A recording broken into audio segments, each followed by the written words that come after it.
how to smash this racket. A few profit and the many pay, but there is a way to stop it. You can't end it by disarmament conferences. You can't eliminate it by peace parleys at Geneva. Well-meaning but impractical groups can't wipe it out by resolutions. It can be smashed effectively only by taking the profit out of war. Let everyone make the same $30 wage as the soldiers. Why shouldn't they? They aren't running any risk of being killed or of having their bodies mangled or their minds shattered. They aren't sleeping in trenches. They aren't hungry. The soldiers are. Give capital and industry and labor 30 days to think it over, and you will find by that time there will be no war. That will smash the war racket. That and nothing else. Maybe I'm a little too optimistic. Capital still has some say. So capital won't permit the taking of the profit out of war until the people, those who do the suffering and still pay the price, make up their minds that those they elect to office shall do their bidding and not that of the profiteers.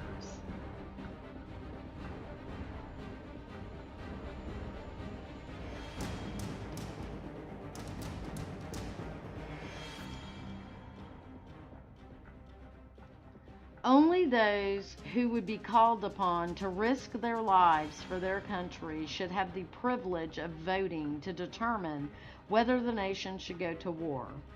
There is ample precedent for restricting the voting to those affected.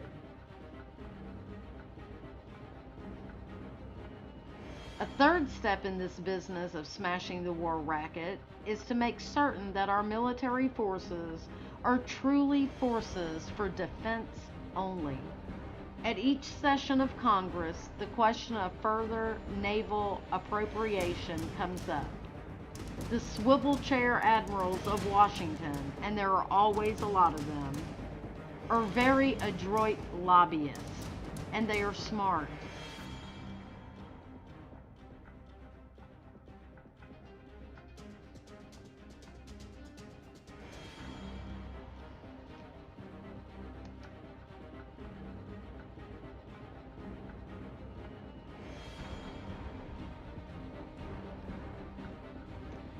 The ships of our Navy, it can be seen, should be specifically limited by law to within 200 miles of our coastline. Had that been the law in 1898, the Maine would have never gone to Havana Harbor. She never would have been blown up. There would have been no war with Spain with its attendant loss of life.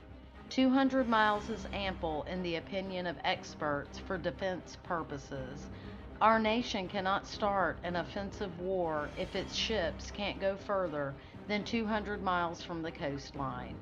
Planes may be permitted to go as far as 500 miles from the coast for purposes of reconnaissance, and the Army should never leave the territorial limits of our nation.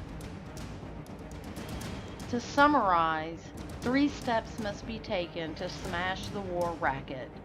1, we must take the profit out of war. 2, we must permit the youth of the land who would bear arms to decide whether or not there should be war. And 3, we must limit our military forces to home defense purposes.